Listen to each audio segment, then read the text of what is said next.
Saudara, kalau kita memahami hal ini, dan ini terjadi pada siapapun juga, Anda mau pengusaha besar, kalau pengusaha besar nggak punya pegawai apa, Anda juga bisa kerja jadi pengusaha.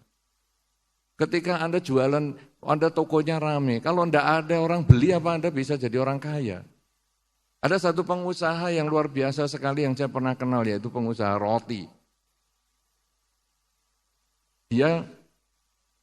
Saya kenal dan dia membuat kamarnya para karyawan dan karyawatinya itu sama seperti kamarnya yang punya. Sama bagusnya, sama mewahnya.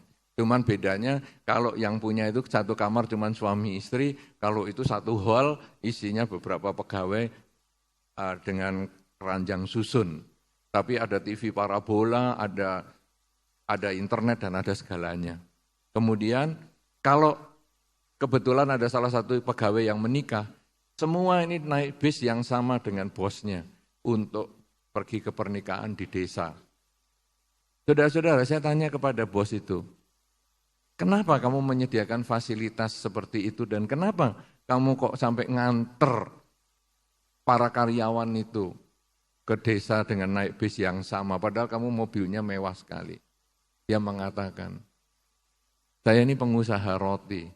Jam 3 pagi adonan pertama sudah mulai dikerjakan. Saya masih tidur, mereka yang kerja. Mereka itulah yang membuat saya kaya seperti hari ini. Tanpa mereka, saya bukan apa-apa. Karena itu saya tidak punya hak untuk menindas mereka.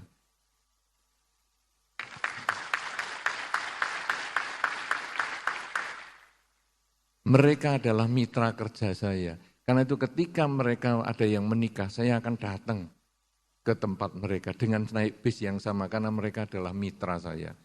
Coba saudara, orang ini memahami dengan baik bahwa sesungguhnya bukan diri sendiri yang membuat kita sukses, tapi kita karena dukungan orang lain. Kalau kita memahami ini, apa tuh gunanya kesombongan yang justru menghancurkan diri kita sendiri. Apalagi kalau sudah mengerti tentang jenazah, Anda lalu membaca Wijaya Sutta, lalu Anda akan memahami. Orang yang kaya, orang yang cantik, orang yang ganteng, orang yang pandai, orang yang berpangkat, orang yang apa. Akhirnya semua itu hanya jadi jenazah.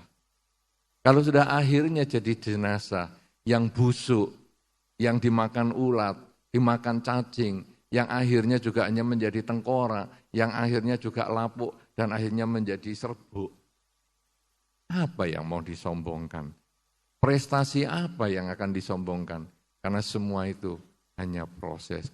Kita sesungguhnya hanya pelaksana di dalam satu masa saja. Apa yang kita lakukan yang terbaik ini hanya mudah-mudahan bisa dikenang. Tapi bukan untuk menambah kesombongan, hanya untuk memberi makna di dalam hidup.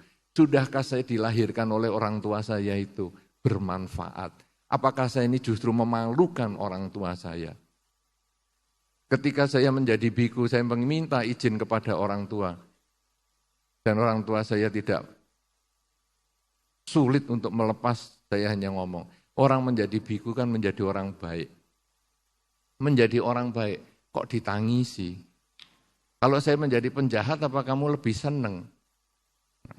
Ya sudah, kamu jadi biku. Kata-kata itu yang merupakan janji bagi saya. Bahwa saya menjadi biku, saya harus menjadi baik. Kemudian saya menerima dana makan dari orang. Berarti saya juga harus baik sama orang. Karena kalau saya bisa jalani dengan baik menjadi biku, maka orang yang berdana kepada saya akan merasakan manfaatnya. Kalau sudah demikian ini, kita lalu menyadari hidup kita sangat tergantung orang lain.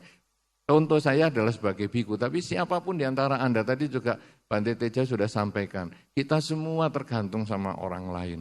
Anda lahir kalau enggak tergantung ibu Anda, siapa yang melahirkan Anda? Puser Anda itu adalah tanda bahwa ibu Anda mengandung. Apakah Anda kenal dengan ibu Anda atau tidak, itu enggak urusan. Tapi puser Anda, itu adalah hubungan Anda dengan ibu Anda. Siapa di sini yang enggak punya wudel? Iya toh? Semua punya pusar, berarti semua punya ibu. Apakah Anda kenal ibu atau tidak, itu enggak pusing. Tetapi itu jasanya ibu yang sudah membuat Anda terlahir sebagai manusia.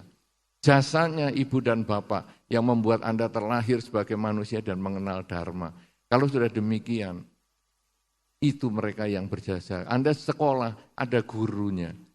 Anda menjadi biku, Anda menjadi pengusaha, Anda menjadi apa. Semua itu ada orang lain yang mendorong Anda untuk maju. Karena itu kesombongan hanya menghancurkan diri sendiri, tidak bermanfaat untuk orang lain.